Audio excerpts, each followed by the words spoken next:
Hello, people of Zion. What is cryptocurrency? All right, you see this napkin? We're gonna build night today. Here's something I learned in real estate. In most states, as the sole and outright owner of my house, if I give you this napkin saying that I, the oracle from the blockchain, give you whatever your name is, the deed to my house, in exchange for whatever we agree upon, whether it's money, your dog, access to your Netflix account, love and affection, and you agree. You accept it and you agree. You are now the legal owner of this house. No bank necessary, no recording necessary. The only time you need something recorded is when you want a third party to recognize your ownership, which is pretty much what you need for anybody else to do any business with you. Insert cryptocurrencies.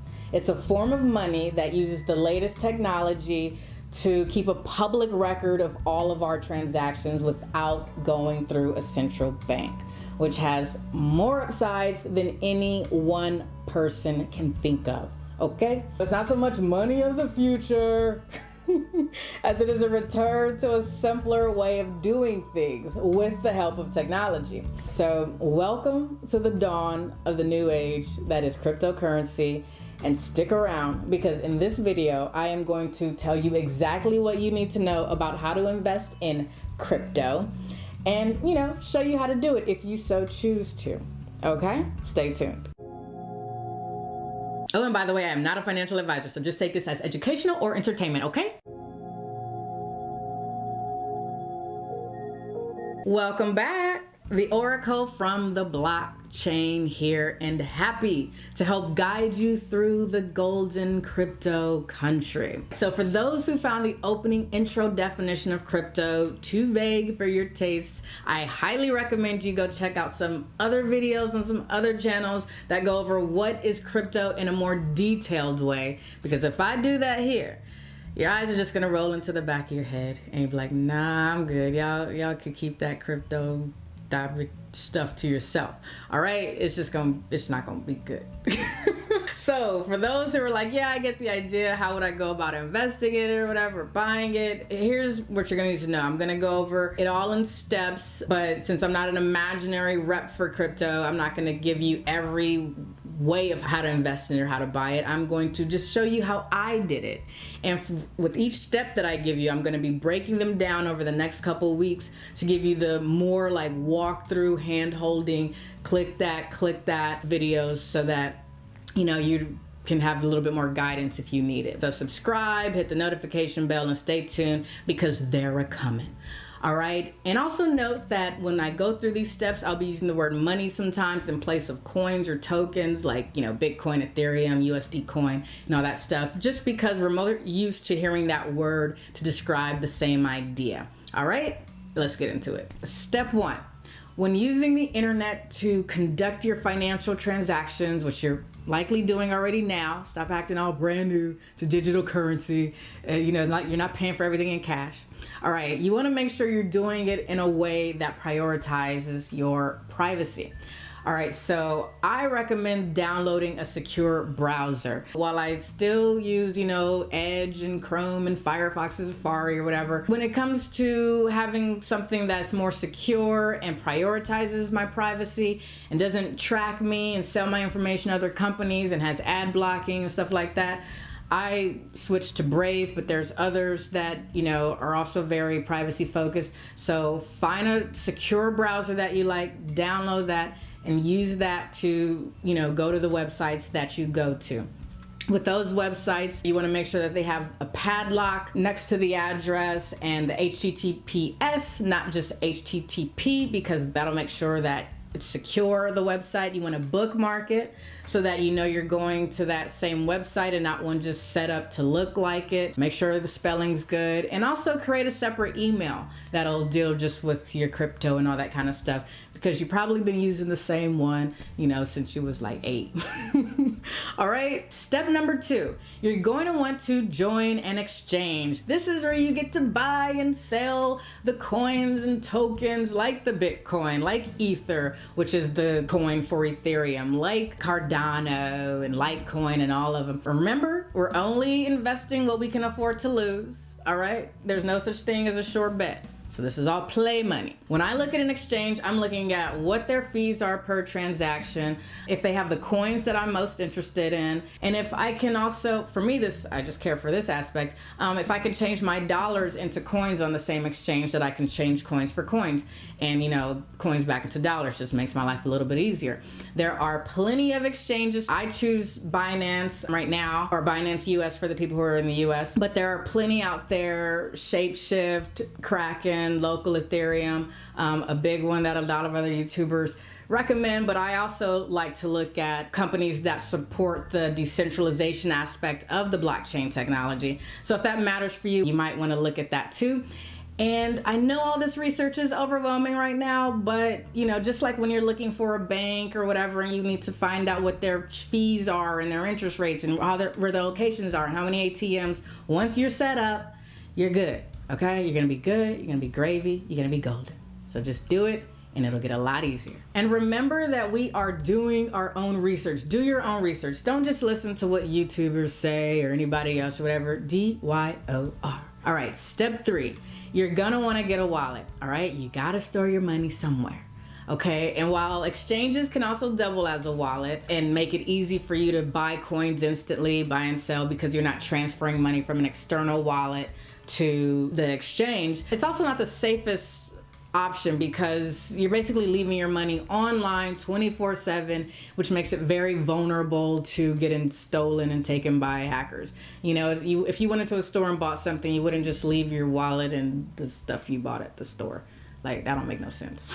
When it comes to wallets, I recommend choosing an offline wallet, like a software wallet or a hardware wallet. With software wallets, you download software onto your device and you store your coins there. If the device is your phone, you can end up syncing it to your desktop and vice versa. And I'll show you how to do that in another video. With hardware wallets, you buy it online and you store your crypto here. For those who like to hold something in their hand, this is a great option because you get to hold it in your hand. A lot of people consider this the safest option too. Yeah, you can be like, here it is, I know, whatever. Now with wallets, you're giving what's called a private key, which is basically like a PIN or password to your account that is needed to sign off on all the transactions you make. With hardware wallets, you're not really getting, the actual, like the crypto. It's not storing your crypto on here, but it's your private key, which is what gives access to any of your funds, because it's needed to make, transactions. So just like with safe deposit boxes, while it's not the actual money inside or the valuable things inside, once you get the key to it, you got the stuff. So that's why everybody considers this your stuff. With non-hardware wallets, your private key is a 12 to 24 word passphrase that you write on a piece of paper and you store it somewhere, whether it's in your home or in a safety deposit box. You hide it away, and if you're gonna die anytime, ever, you make sure you have a riddle or a treasure map or something for your family or friends who you want to have access to your funds. Now, while hardware wallets are considered the safest option, they still are vulnerable to what's considered the $5 wrench attack, which is where somebody just clubs you upside the head and takes your private key and therefore has your money. So your best defense there is just to not go broadcasting to everybody that you got crypto, which is really, really hard to do if you're making money. If you're not making money, not so hard to do. But if anybody is just like, oh, you heard me, you got any crypto? Like, just, no, I'm not trying to get in on that anti-government internet gaming Ponzi scheme that's, just used to buy a bunch of illegal stuff and, money launder and gets hacked all the time. No, why? Why would I do that? Just act like you ain't about that life. With wallets too, since I didn't want to be too reliant on any one wallet in case it got lost or damaged or stolen or whatever, I got multiple wallets. The last thing to keep in mind with wallets is that they don't all store every coin. So if there's a specific coin you're interested in, make sure that the wallet that you want supports that coin. And that's also a reason why it's kind of nice to have multiple wallets in case last minute you want to get a coin that's not supported. You'll have options, but as far as all of the big coins go, most wallets store them, so for most it won't be an issue. But when you start getting into more obscure or less, popular ones, whatever, it could be an issue. And finally, the last step of what you need to know when it comes to investing in crypto is make sure you have a strategy. Make sure you have clear entry and exit price points that will allow you to lock in any gains and limit any losses and stick to them.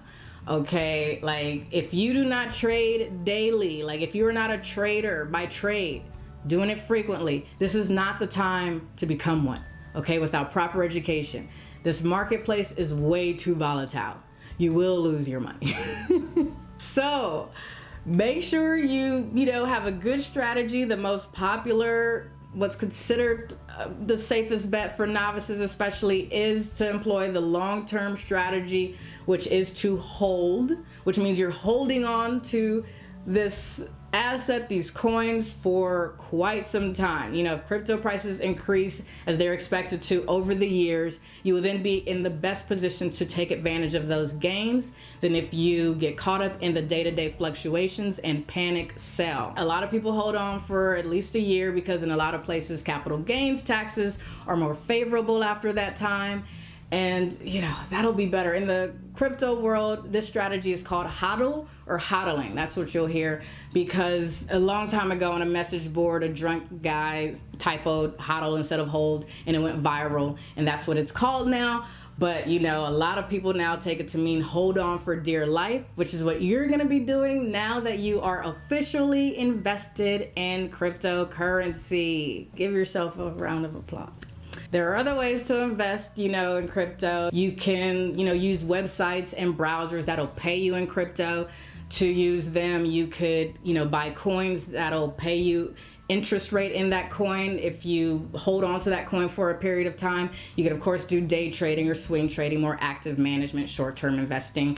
But that's all beyond the scope of this video, and I am tired as all hell. So if you want more crypto-related videos, you're gonna have to subscribe to the channel, hit the notification bell, and chillax, all right? And if you like this video, if it was helpful, thumbs up, and remember that this is the Oracle from the blockchain, reminding you to eat a cookie.